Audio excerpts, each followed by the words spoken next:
So the Hosios, Danegaliwissa. At this time, I would like to bring to your attention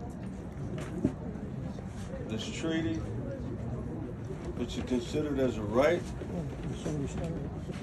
that we have to recognize in order to achieve real peace and into the traditions of our ancestors, since it started with the beginning of the first signing of the treaties between the European countries, the Native American communities and tribes and nations around the world. They were never ratified or confirmed without the use of our wampum. The archives of our confederation and the fundamental principles of where treaty signing started was with the Ongwehongwe, the Iroquois, the Six Nations, the Haudenosaunee people. And by our oral traditions, nothing can be confirmed or signed into a contract without the recognition of our clan mothers, our women, which is the matriarch. And they were considered to have an equal voice in our governing bodies. So there was no separation of the state and the church. And we had what they called the great laws of peace. With all these combined, it brought a perfect balance of unanimous decision, where there was never a split house before these treaties could be made and signed by our people. And the chiefs, representing the voice of our confederation, always said that we must think about 7 generations ahead of our time to protect our grandchildren from any intrusion or foreign entities that will come into our territories and breach the peace of our people. Because we were already a confederation of peace. So again, the Tree of Peace and the Peacemaker verified our commitments with one mind, one heart, and one spirit. And we made our pledge with this wampum. And this is the live shell that comes from the shores of the tribes of my people. When we made these pledges were made to be for life. We made our pledges to the Creator from our spirits, and our word was never broken. We have never violated our agreements and our treaties, unless they were already violated by war later on. So our peace ambassadors always emphasize, that we give you 3 warnings in open council. If any atrocities is committed against our people, and we sit down and we counsel with our issues of peace. And what that meant is that when we had to sit down with interests of conflict, we would talk about what it means to bury the hatchet against your people. And the elders used to say, when the younger people asked, what does it mean to deal with these laws of peace that you're talking about? How do we resolve our differences? He goes, you have to learn how to deal with the issues of hate. You have to learn how to deal with the issues of animosity. You have to learn how to deal with the issues with racism. You have to learn how to deal with the issues of discrimination. You have to learn how to deal with the issues of enviousness. You have to learn how to deal with the issues of jealousy. And that's what makes a wise man.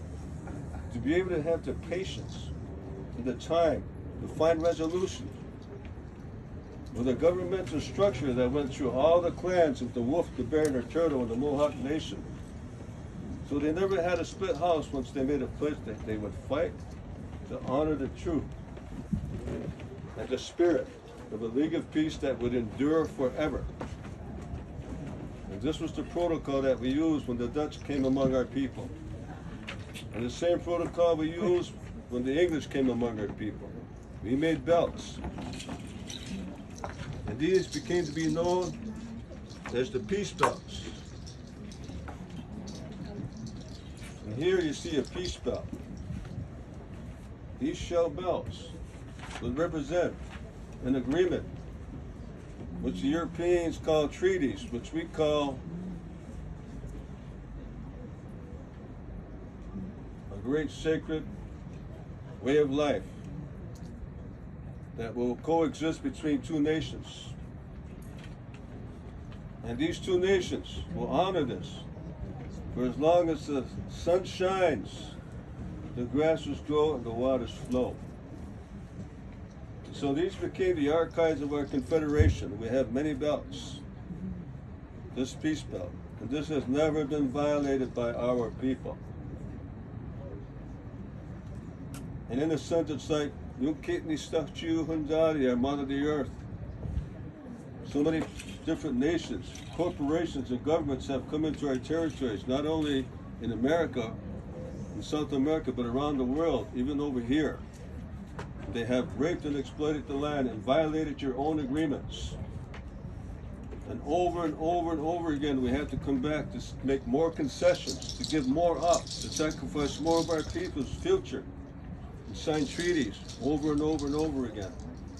And then our land and our resources begin to dwindle down. It gets smaller and smaller and smaller, to the point of where we don't even have room to lay on our own blankets. We're laying on someone else's blanket. And so we have to revive our roots that started with the fundamental principles of treaty signing in the beginning, and we have to enforce them by educating the younger generations about the truth that is hidden in your schools.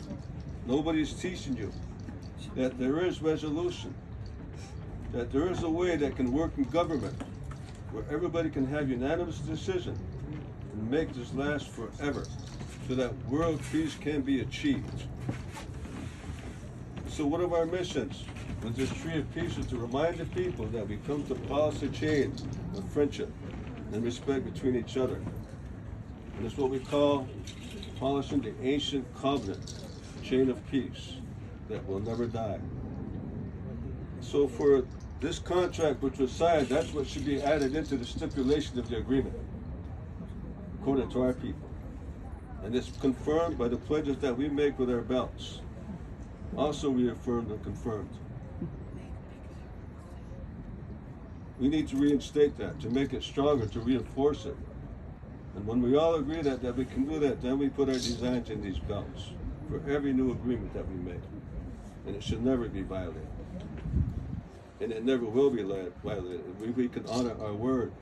And as long as the sun shines, the grasses grow, and the waters flow. So these words I share with you from the hearts of the Haudenosaunee people, that we are still alive and well in our communities, and we are here to support you and to stand by you, behind you, because part of our agreement with the Turoga-Swinta covenant chain of peace and the belt that we made is we said we would come to you in the Netherlands, and we would be there for mutual aid to support you.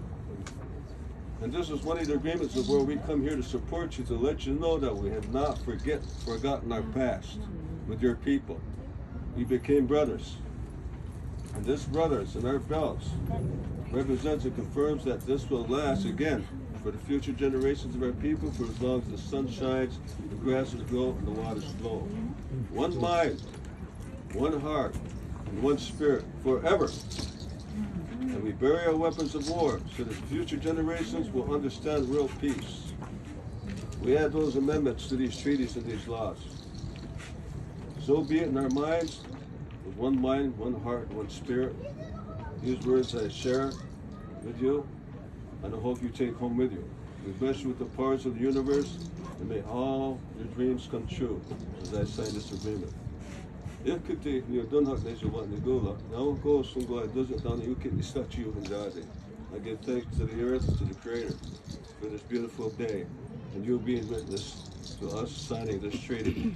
Standing behind you, because in the past, many of our veterans that died in your country fighting for your wars, our people, they volunteered, they were not recruited. When I come to see the Native American cemeteries here, the Native American cemeteries here, I see our people's names on the gravestones. Yeah. And I do ceremony for them. And I say, someday I'm going to bring you home, where you deserve to be, the bones of your ancestors. Maybe that's another treaty. You know, to get them released and to bring them back where they belong. Yeah. But the most important thing is they fought for your life. They fought for your generations, your kids, your children. They died for your children. And we have to take recognition of our veterans and the people who come here to support you, to preserve peace, friendship, and respect between all the nations of the world. We need to take the lead in this world so that wars will end forever and never return. So I have spoken, and this is all I have to say at this time. Yahuwah, thank you, Mr. Biku, Aho. Aho. Aho. Thank you. Thank you. Wow. Thank you, brother. So, okay, can I get a pen?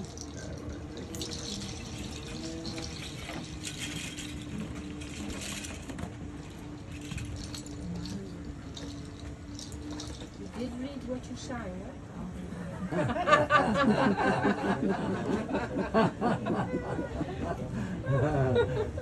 Right place at the right time. Anything can happen.